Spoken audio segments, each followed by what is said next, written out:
India TV, आपकी आवाज।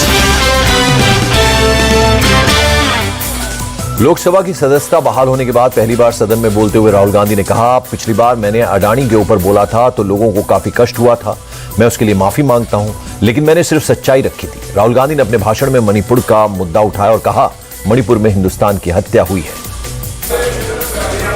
कुछ ही दिन पहले मैं मणिपुर गया, हमारे प्रधानमंत्री नहीं गए, आज तक नहीं गए, क्योंकि उनके लिए मणिपुर हिंदुस्तान नहीं है।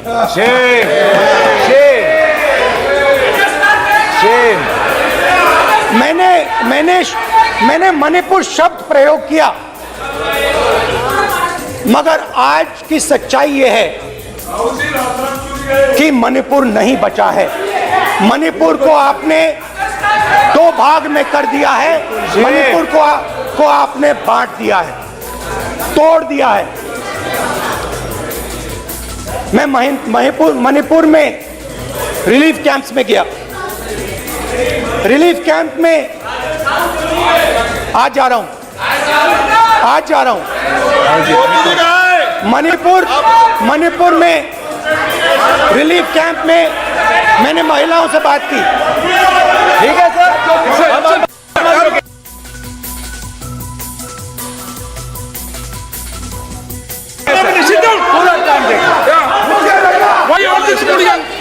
कल देखेंगे बात नहीं करेंगे सर, प्रधानमंत्री की बात नहीं करेंगे सर।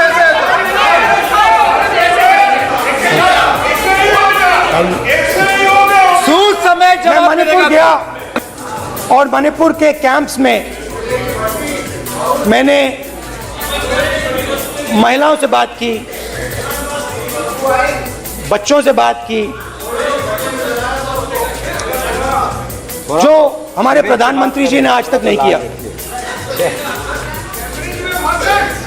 एक महिला मुझे कहती है, मैंने उनसे पूछा, बहन क्या हुआ आपके साथ?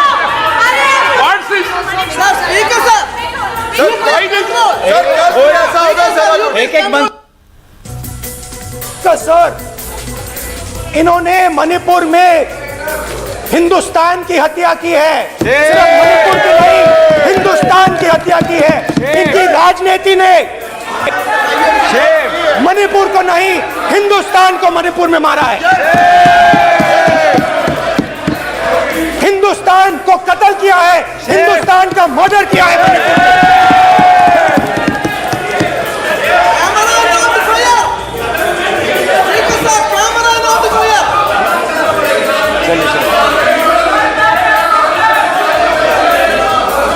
अरे दो भाग के हैं, सब करिए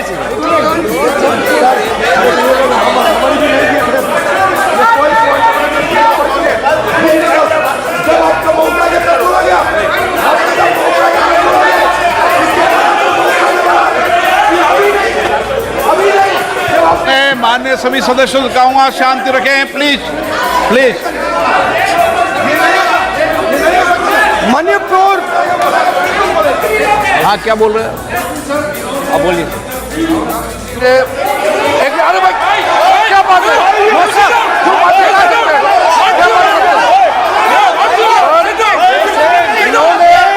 राहुल गांधी ने आज सदन में पानी पी रहे हैं भाई। ये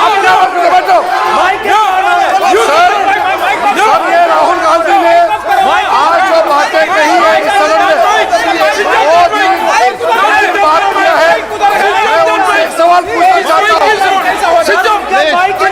7 चारों लोगों को नॉर्थ ईस्ट में हत्या हुई है, इधर कांग्रेस पार्टी है, राहुल गांधी को माफी मांगना चाहिए। राहुल गांधी का कांग्रेस पार्टी 7 साल से ज्यादा इस देश को शासन किया है, नॉर्थ ईस्ट को इन्होंने खत्म किया है। आज नॉर्थ ईस्ट में जितना मिलिटेंसी है ये कांग्रेस पार्टी ने पैदा किया है। बात करते हैं प्रॉब्लम, आज नॉर्थ ईस्ट में सारा मिलिटेंट ग्रुप है, सारा कांग्रेस पार्टी की वजह से चला हुआ है।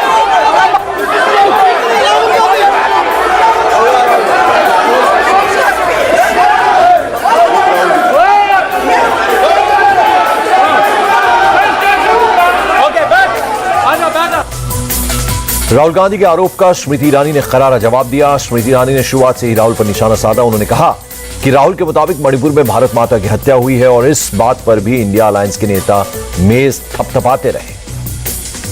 आपने मुझे बोलने को आमंत्रित किया है और अगर सदन विशेषतः विपक्ष मेरे वक्तव्य को सुनने का धैर्य रखे तो बहुत सारी चीजें उजागर हो सकती हैं। You are not India, for India is not corrupt. India believes in merit and not dynasty, and today of all the days people like you need to remember what was told to the British: quit India, corruption quit India, dynasty quit India, merit now finds place in India। पहली बार राष्ट्र के इतिहास में भारत मां की हत्या की बात की और कांग्रेस पार्टी यहां पर तालियां बजाती रही। जो भारत की हत्या की बात पर कांग्रेस पार्टी ने ताली पीटी आज इस सदन में, इस बात का संकेत पूरे देश को दिया कि मन में गद्दारी किसकी है। मैं आज हिंदुस्तानी होने के नाते कहती हूं, मणिपुर खंडित नहीं है, विभाजित नहीं है, मेरे देश का अंग है। मैं इनसे पूछती हूं, इन्हीं के अलायंस के एक सदस्य बैठे हैं जिन्होंने तमिलनाडु में कहा कि भारत का मतलब मात्र उत्तर भारत। अगर हिम्मत हो राहुल गांधी में तो आकर भारत के ऊपर इस प्रकार का कटाक्ष करने वाले डीएमके के अपने साथी का खंडन करके बताएं। कांग्रेस पार्टी के एक नेता ने कश्मीर में रेफरेंडम की बात की। अगर हिम्मत है गांधी खानदान में तो इस सदन में और इस देश को बताए कि कश्मीर को देश से हटाने की साजिश में कांग्रेस के उस नेता का वक्तव्य क्यों है। You are not India because you define corruption in India. You are not India because you define incompetence. You are not India. संसदीय इतिहास में आज तक भारत मां की हत्या की बात करने वाले कभी भी बैठकर मेज नहीं थपथपाते। कांग्रेसियों ने बैठकर मां की हत्या के लिए मेज थपथपाई है। कांग्रेस सांसद राहुल गांधी ने लोकसभा में अविश्वास प्रस्ताव पर बोलते हुए नरेंद्र मोदी पर जमकर हमला किया। राहुल ने कहा कि रावण जिस तरह सिर्फ दो लोगों मेघनाद और कुंभकर्ण की सुनता था, उसी तरह मोदी सिर्फ दो लोगों की सुनते हैं, अमित शाह और अडानी की। उन्होंने कहा कि सरकार के लोगों ने मणिपुर में भारत माता की हत्या की है। जैसे मैंने भाषण के शुरुआत में बोला, भारत एक आवाज है। भारत हमारी जनता की आवाज है, दिल की आवाज है। उस आवाज की हत्या आपने मणिपुर में की। इसका मतलब भारत माता की हत्या आपने मणिपुर में की।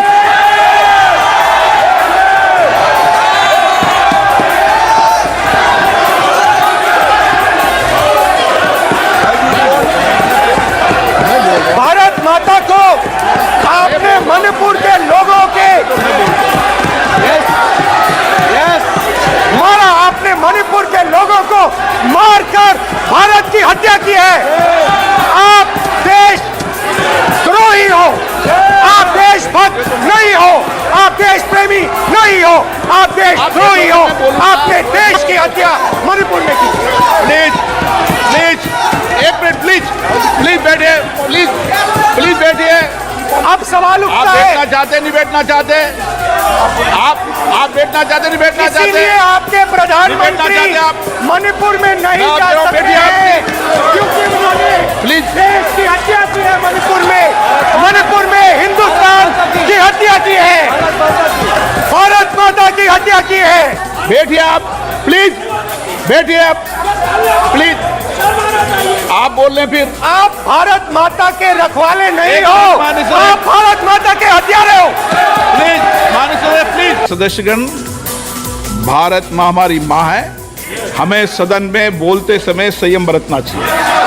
मेरा अपनी माँ की हत्या की बात कर रहा हूँ मैं, मणिपुर में अपनी माँ की हत्या की बात कर रहा हूँ मैं, आदर से बोल रहा हूँ। आपने मेरी माँ की हत्या की मणिपुर में। एक मेरी माँ यहाँ बैठी है, दूसरी माँ को आपने मणिपुर में मारा है।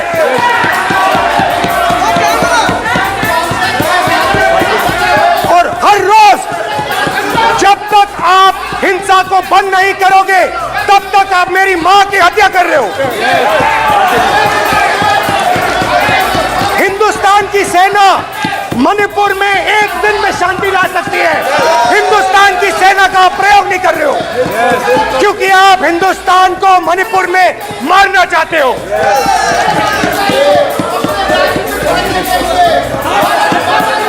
तो अगर नरेंद्र मोदी जी हिंदुस्तान की आवाज नहीं सुनते हैं, अगर हिंदुस्तान के दिल की आवाज नहीं सुनते हैं, तो किसकी आवाज सुनते हैं? दो लोगों की आवाज सुनते हैं। इसकी आवाज सुनते हैं, इसकी आवाज सुनते हैं, माननीय सदस्य, और इसलिए सुनते हैं। नो, एक गलत तरीका माननीय सदस्य। देख लीजिए अडानी जी के लिए मोदी जी ने क्या काम किया है। देख लीजिए, ये पहले आप और ये बाद में। गलत तरीका आपका। रावण दो लोगों की सुनता था, रावण दो लोगों की सुनता था, मेघनाथ और कुंभकर्ण। वैसे ही नरेंद्र मोदी दो लोगों की सुनते हैं, अमित शाह और अडानी। भाई और बहनों, लंका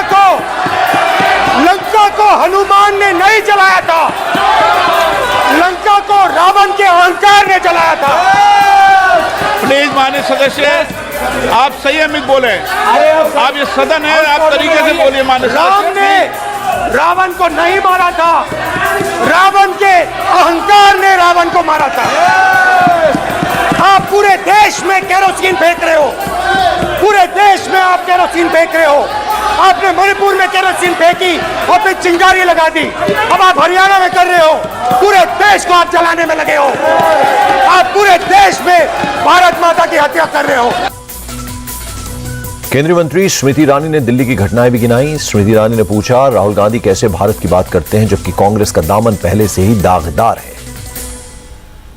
त्रिलोकपुरी में 30 औरतों को इकट्ठा करके चीला गांव में ले जाकर उनका बलात्कार किया। सुल्तानपुरी में एक महिला ने एफिडेविट दी है, मेरे हस्बैंड को मार दिया, बेटी को शादी से एक रात पहले उठाकर ले गए और उसका बलात्कार किया।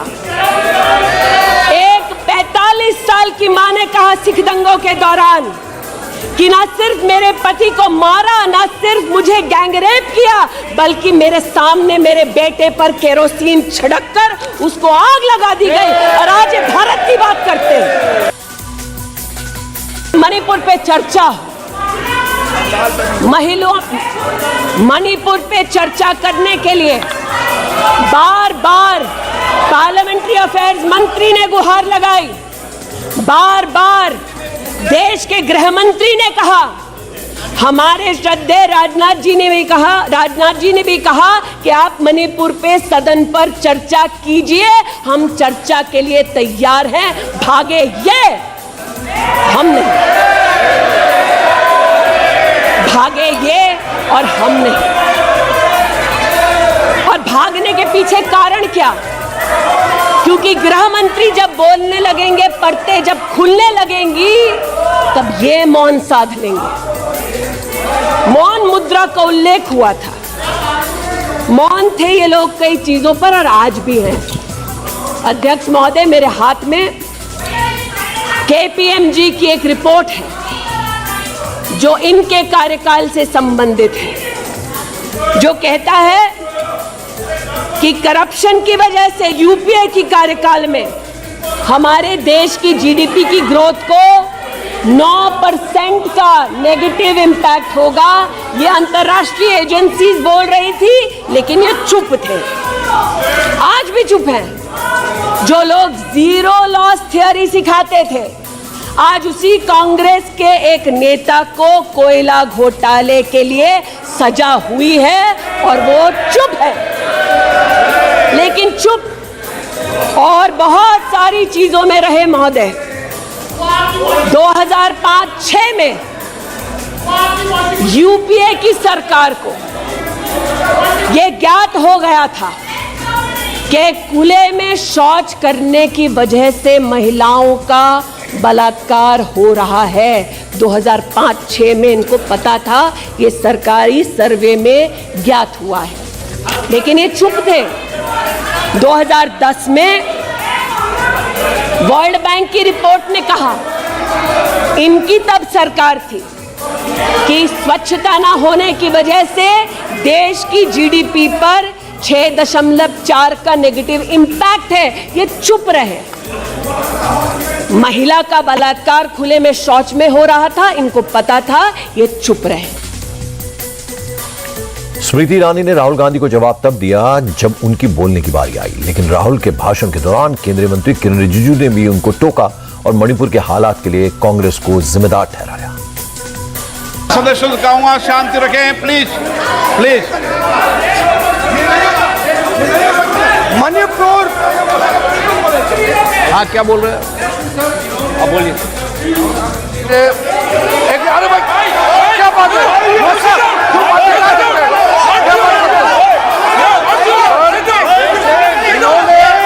राहुल गांधी ने आज सदन में पानी पी रहे हैं भाई।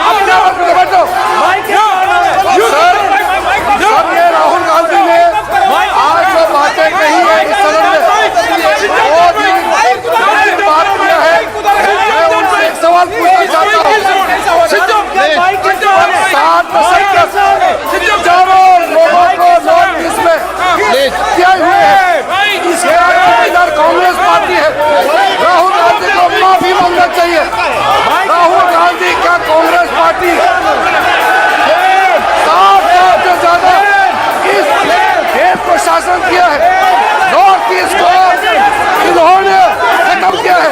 आज नॉर्थ ईस्ट में जितना मिलिटेंसी है ये कांग्रेस पार्टी ने पैदा किया है। बात करते हैं प्रॉब्लम, बात करते हैं। आज नॉर्थ ईस्ट में सारा मिलिटेंसी में सारा कांग्रेस पार्टी की वजह से चल रहा है।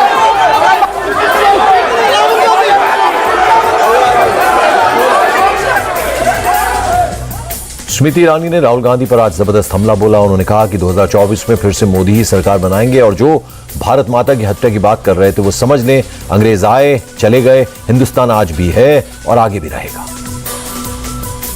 जो 50 साल की उम्र के बाद देश देखने निकले थे, वो देश के किस कोने में वर्तमान में है मैं नहीं जानती, लेकिन इतना एक मिनट। और देखिए, रोम के आपने एक फिलॉसफर का ये मंत्रिमंडल में अविश्वास प्रस्ताव लाया है। नेशन कैन सर्वाइव, मंत्रिमंडल उस संबंध में बोलेगा, उनको बोलने का अधिकार है। प्लीज आप बैठ जाइए। मणिपुर पर चर्चा आपने नहीं मांगी है, वो एक विषय है, उस पर चर्चा हो रही है, उसका उत्तर भी आएगा, परंतु no please sit down, please sit down. But what sir of the enemy who speaks slyly, what of that enemy? आज जिनके पास ना नीति थी, ना नियत थी, ना देश के प्रति निष्ठा थी, आज ना जो कभी हिंदू के हुए, जिन्होंने राम के अस्तित्व को नकार दिया, ना सिखों के साथ जिन्होंने इंसाफ किया, जो ना कभी महिलाओं के उत्थान के लिए समर्पित थे, ना नौजवान के सशक्तिकरण के लिए समर्पित थे, ना किसान के बलिदान को स्वीकार कर किसान की समृद्धि के लिए समर्पित थे। आज उनसे कहना चाहती हूं कि जो समर्पित है, जो सबके विश्वास के साथ सबका विकास कर रहा है, उस पर देश को पुनः विश्वास दिखाएंगे। 24 में पुनः मोदी सरकार बनाएंगे। इस अविश्वास प्रस्ताव का मैं निषेध करती हूं और भारत मां का जयकारा लगाते हुए जो भारत मां की हत्या की बात कर रहे थे महोदय, उनसे कहना चाहती हूं, अंग्रेज आए चले गए, मुगलिया सल्तनत आई खत्म हो गई, हिंदुस्तान आज भी है और आगे भी रहेगा और हिंदुस्तान इस देश की तिजोरी की चाबी वापस उनकी माताजी के हाथ में नहीं देगा।